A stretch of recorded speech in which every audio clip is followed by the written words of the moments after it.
31শে December সন্ধ্যায় গোপন সূত্রে প্রাপ্ত তথ্যের ভিত্তিতে রানীতলা থানার পুলিশ বাহিনী ভান্ডারা এলাকায় চাষের জমিতে অবস্থিত একটি পাম্প হাউসে অভিযান চালায়। অভিযানের সময় ভান্ডারা গ্রামের বাসিন্দা মৃত সাইফুদ্দিন সরকারের পুত্র মনারুল সরকারের পাম্প হাউস থেকে বিভিন্ন ধরনের মোট 70 রাউন্ড অবৈধ গোলা বারুদ, একটি দেশি তৈরি অবৈধ আগ্নেয়াস্ত্র এবং একটি অবৈধ ডাবল ব্যারেল আগ্নেয়াস্ত্র উদ্ধার করা হয়। অভিযুক্ত মনারুল সরকারের বিরুদ্ধে অবৈধভাবে আগ্নেয়াস্ত্র ও বিপুল পরিমাণ গোলা বারুদ মজুত রাখার অভিযোগে একটি নির্দিষ্ট মামলা রুজু করা হয়েছে। অভিযুক্তকে 7 দিনের পুলিশ রিমান্ডের আবেদন সহ বিজ্ঞ আদালতে পেশ করা হবে।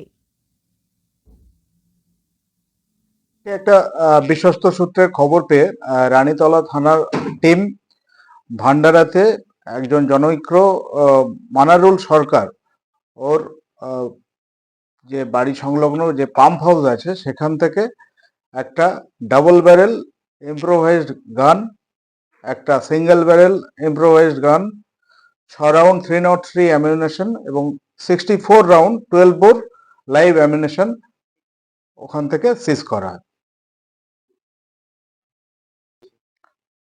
এটাই বলবো, আমরা মাননীয় এসপি স্যারের নেতৃত্বে আমরা পুলিশ সম্প্রদায় আমরা এলাকার সেফটি সিকিউরিটি এনশিওর করতে তৎপর। আমরা প্রোঅ্যাক্টিভলি যত ফায়ার আর্মস আছে, বম্ব আছে, সেগুলো আমরা সিজ করব এবং এলাকার সেফটি সিকিউরিটি আমরা এনশিওর করব। নেট কোর্টের কাছে 7 দিনের পুলিশ রিমান্ডের প্রেয়ার দেব।